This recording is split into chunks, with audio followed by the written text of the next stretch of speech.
Hi friends, I am Apar Dadlani, a student of 2-year classroom contact course at Akash Institute. I have secured 4th rank in CBSE PMT 2011 and 7th rank in DPMT 2011. I owe my success greatly to the Akash faculty over here who are always there besides me for helping me out with various doubts and problems I faced in my journey in Akash. मैंने इन 2 सालों में जो किया है शायद ही मैंने कभी किया होगा अपनी लाइफ में। आकाश इंस्टीट्यूट ज्वाइन करना मेरी लाइफ का बेस्ट डिसीजन रहा होगा मेरी लाइफ में, बिकॉज इसके बिना मुझे नहीं लगता मेरा सिलेक्शन पॉसिबल हो पाता। यही चीज़ मैं आपको बोलने वाला हूँ कि आकाश ज्वाइन किया है तो कंसिस्टेंसी दिखानी है, रेगुलरिटी दिखानी है, फोकस दिखाना है। कंसिस्टेंसी मतलब कि जैसे आपने शुरू किया 7-8 घंटे पढ़ना है एक दिन में, वो आपको एक दिन में नहीं पढ़ना, वो आपको 2 सालों तक वही रिकॉर्ड फॉलो करना है। ये नहीं कि आपने बीच में ज़्यादा पढ़ लिया तो इसलिए अगले दिन कम पढ़ लिया, नहीं। कंसिस्टेंसी 7-8 घंटे तो हर रोज़ 7-8 घंटे, चाहे कोई फंक्शन हो, चाहे कोई मैरिज इवेंट हो, कुछ भी। आपको छुट्टी नहीं लेनी है बीच में, आकाश भी नहीं देगा आपको छुट्टी और आपको खुद भी छुट्टी नहीं लेनी है। स्कूल का जहाँ तक बात है, स्कूल भी एक बहुत अच्छा ज़रिया है अपनी NCERT कवर अप करने का, बिकॉज स्कूल में जो चीज़ें कराई जाती हैं हो सकता है वो आकाश में ना कराई जाएं, हो सकता है आकाश में जो चीज़ें कराई जाती हैं वो आप स्कूल में किसी से डिस्कस करें, इससे आपकी NCERT ही बेटर होती हैं।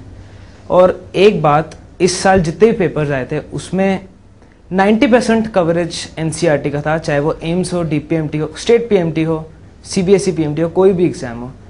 एम्स में जो लाइंस आई थी एग्जैक्टली NCERT कॉपीड लाइंस थी, उन्हीं को असर्शन रीजन क्वेश्चंस में फ्रेम करके बताया गया था, पूछा गया था। और यदि कोई NCERT अच्छी तरह से कर ले तो मुझे नहीं लगता उसका एम्स में सिलेक्शन होना कोई टफ है। जहाँ तक रही कंसिस्टेंसी, रेगुलरिटी की बात, तो रेगुलरिटी पढ़ाई में, रेगुलरिटी प्रैक्टिस में, रेगुलरिटी टेस्ट में ज़रूर से होनी चाहिए। बिकॉज जब तक आप पढ़ाई नहीं करेंगे तो प्रैक्टिस नहीं होगी, प्रैक्टिस नहीं होगी तो आपसे टेस्ट नहीं होंगे, टेस्ट नहीं होंगे तो आपसे प्री मेडिकल टेस्ट नहीं होंगे, PMTs। जो आकाश में टेस्ट होते हैं उनको ज़रा ध्यान से लीजिए, चाहे वो वीकली टेस्ट हैं चाहे वो मंथली टेस्ट हैं, ध्यान से लीजिए। नंबर कम आ रहे हैं कोई बात नहीं, ज़्यादा आ सकते हैं।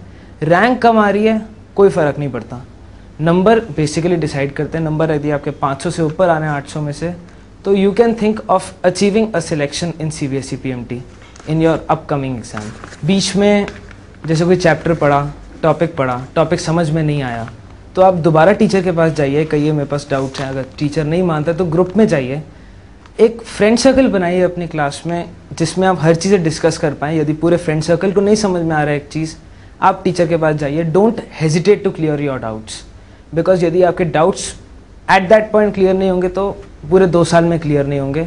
आप में इतनी हिम्मत नहीं रहेगी कि आप टीचर के पास जाके बोले कि मुझे 11th के फर्स्ट चैप्टर का डाउट क्लियर कर दो, जबकि मैं नेक्स्ट डे CBSE PMT दे रहा हूँ। यदि कोई क्वेश्चन ऐसा है जो टीचर से भी नहीं हो रहा है, आपसे भी नहीं हो रहा है, ग्रुप से नहीं हो रहा है, कहीं एक्सटर्नल अथॉरिटी से भी नहीं हो रहा है, इंटरनेट पे आपने देख लिया कि नहीं हो रहा है, तो इट्स बेटर कि आप या तो सवाल को जस्ट एग्जाम से एक दिन पहले पढ़ के उसका जवाब याद कर लीजिए, या फॉरएवर वो क्वेश्चन भूल जाइए कि ऐसा क्वेश्चन आ भी गया तो I have to leave it, I do not have to mark it wrong.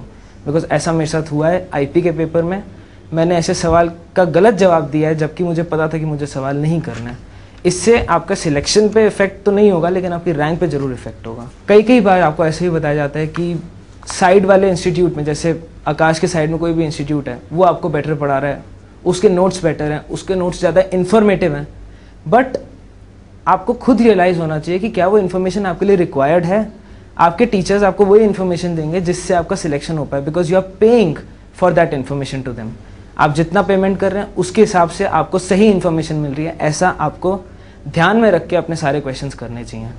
Under estimate ना करिए अपने टीचर्स को दूसरों की बातों में आकर।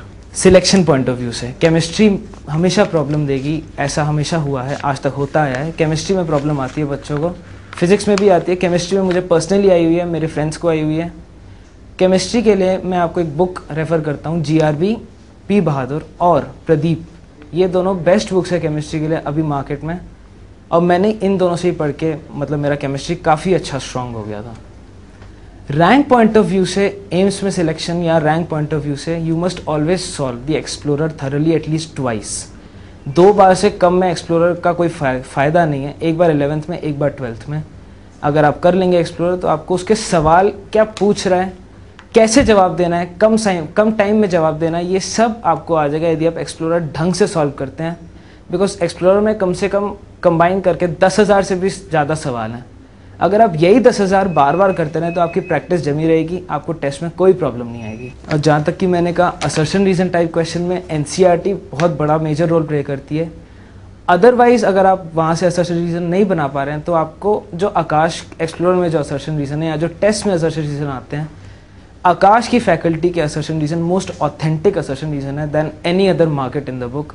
तो आप उनको बार बार करते रहिए रादर देन कि आप अलग अलग बुक्स में से अलग अलग टाइप के असर्शन रीजन कर रहे हैं। यदि कई बार ऐसा भी होता है कि आपके नंबर कम आ रहे हैं, नंबर कम आने का मतलब ये नहीं कि फ्यूचर में भी कम आएंगे या पहले अच्छे आते थे अब डाउन हो गए तो अब डाउन ही होगा, नहीं।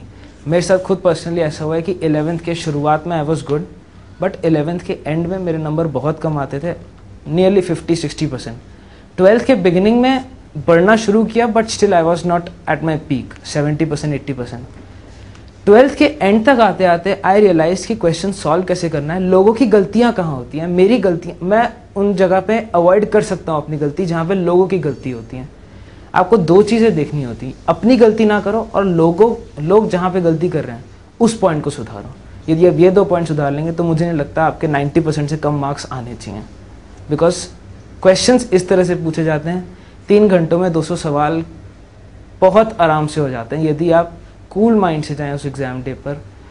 यदि आप एग्ज़ाम डे पर जा रहे हैं, you must always have a light breakfast, don't talk much because आपकी एनर्जी बहुत वेस्ट होगी। You must always put all that energy into the exam and that will help you bring out fruitful results. All India PMT की तो वो basically NCERT है। State पीएमटीज में कभी कभी क्या होता है कि क्वेश्चंस रिपीट हो जाते हैं। It's better if you do practice all the papers 5 to 6 years previous papers if you practice। जैसे दिल्ली पीएमटी का आप पेपर दे रहे हो, केरला पीएमटी का पेपर दे रहे हो, इट्स बेटर कि आप 2005 से लेकर 2011 तक के सवाल कर लें। इससे क्या होगा, आपको कॉन्फिडेंस रहेगा, आपको काफ़ी सारे क्वेश्चन ऐसे मिलेंगे जो कि डायरेक्टली रिपीट हों। और जब रिजल्ट आता है तब स्टेट पीएमटीज में कभी कभी क्या होता है, दिल्ली पीएमटीज में क्या होता है, नंबर कम आते हैं। तो आप पहले से ही एक्सपेक्ट करके रखिए कि आपने जितने नंबर लगाए हैं की के अकॉर्डिंग, उससे आपके 10, 15 या 20, 25, 30 इतने नंबर कम आ सकते हैं। अगर इतने नंबर कम आते हैं तो आपको डिप्रेस होने की कोई ज़रूरत नहीं है। यदि आप बॉर्डर लाइन पर भी हैं तो हो सकता है आपके सिलेक्शन में कोई फ़र्क पड़े, लेकिन इसी चीज़ से आपको बचना है कि आपको बॉर्डर लाइन पर नहीं, आपको टॉप पे रहना है ताकि आपका सिलेक्शन पक्का हो। अगर आप बुक्स को बार बार पढ़ते रहेंगे उससे कोई फ़ायदा नहीं होगा। इससे बेटर है कि आप नोट्स पढ़ें। आपको जो नोट्स क्लास में लिखवाए जाते हैं वो आपके लिए एज अ बाइबल हैं, उनको कभी ना छोड़िए टिल दी एंड। ये हमारे टीचर ने मुझे सिखाया था, बचपन से सिखाते आ रहे हैं, आकाश के टीचर ने सिखाया था, आपको भी सिखाएंगे। आकाश के टीचर मोटिवेट भी करेंगे, हर जगह पे हेल्प करते हैं आकाश के teacher, motivational, academic, social, any other problem in the class they will help you out. The managing director MD sir, Aakash Chaudhry sir, JC Chaudhry sir बहुत हेल्पफुल लोग हैं। जब भी आप उनको फ़ोन करते हैं हमेशा अटेंड करते हैं आपका फ़ोन। आपकी प्रॉब्लम 2 दिन में सॉल्व हो जाती है and I think that is enough for achieving a good rank or achieving a selection.